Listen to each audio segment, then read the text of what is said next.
Hi, welcome to Silver Lining Art. This is Anish here, and these are my watercolor paints. And if you notice, I'm starting to run out of some colors, especially blues and yellows that I use a lot. So I decided to buy new watercolors. These are Winsor Newton student grade watercolors. So even in they're not too fancy, but definitely they're more fancy and more expensive than these colors. But in my experience, in most things in life, more expensive does not always mean better. So I try to pretend like I know what I'm doing, and I made these color swatches, and not really helpful, at least not to me.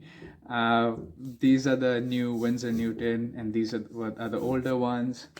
Uh, I This did not help me, so I thought of just diving in and doing a painting, and so I ended up painting two of my favorite birds, green bee eaters.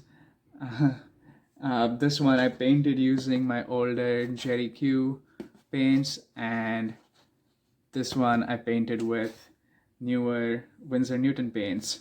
So watch till the end of the video to find out what I thought was the difference and is it worth it to spend more money on fancy paints. Hope you enjoy the video. So I start off by labeling the two birds. The one on the left is going to be painted using my older JQ paints, and one on the right is going to be painted using the Winsor Newton paints.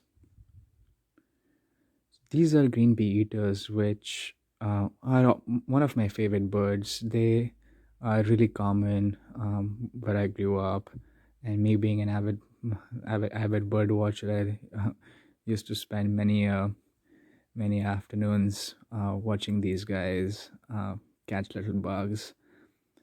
In my native language, Marathi, they're called the species is called the Veda Raghu, which literally translates to mad parrot. And although they are green, they're pretty small compared to parrots and parakeets. But their behavior is rather strange to most humans because they sit on the edge of a branch or on top of a bush, and when they see a bee or a fly, they quickly fly to it, grab it, come back on the same spot, and then bang their head onto the branch to kill the bug before they eat it. So you can imagine, to a person observing this behavior, it might look really strange because you can't really see the fly from a distance. And in this painting, I tried to mix my own greens for the bird. And that's mostly to test how well the two paints are at mixing. A lot of people say that fancier or more expensive paints are better for mixing, and they mix much better. So in this case, I didn't see too big of a difference. I think the biggest difference for me was that the Winsor Newton paints came straight out of the tube, and they were more easy to activate. But the Jerry Q paints that were in the pans and dried were harder to activate, and they were also dirtier in the sense that since you keep double dipping into the pan a lot while painting, they tend to be not as pure and usually have impurities from other colors in there. But the paints that you squeeze out of the bottle, I feel I could keep squeezing a little bit every time I paint and have access to pure paint if I needed. And now I'm beginning my second wash, and this is where a painting starts to take life for me, especially with birds, because I can put the identifying details of those birds. Um, uh, uh, because since I'm a bird watcher, I really want uh, people to be able to look at my birds and be able to identify what species of bird it is. And it's just my aesthetic as a bird watcher. That attention to detail is really important for me.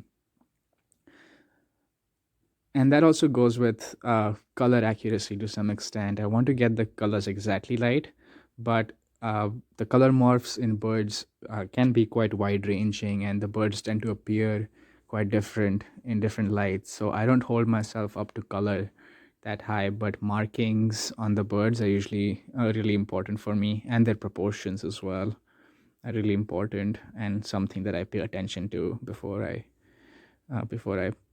paint in the second wash. And now putting in the twig that they're sitting on, and again, it's an important touch because I think it conveys the time of the day in the painting, because depending on where you paint the highlight and how dark the shadow at the bottom of the twig is. And putting some background in there, not a lot. I wanted to show it to be a sunny day, and so often the white of the paper conveys that the best, the effect of bright sunlight behind the subject. Now I'm putting in just the final touches here and there, giving some feathery textures and negative painting. Also wanted to make the bird a little bit warmer, so in both of them I added some orange and some yellow just to warm them up and make them look a little bit more alive. Overall, I don't think the fancier paints made a bigger difference. I think as long as your paints make you feel like going out and painting, they're good. Hey there, hope you enjoyed the video. Let me know down in the comments below what are your favorite brands of paints, brushes, papers. Maybe in the future I will try those out. So let me know what you use in the comments below. And just remember again that as long as your paints make you feel like doing art, they are good enough paints. So go out there, make good art. And if you enjoyed, please consider subscribing to this channel. See you next time.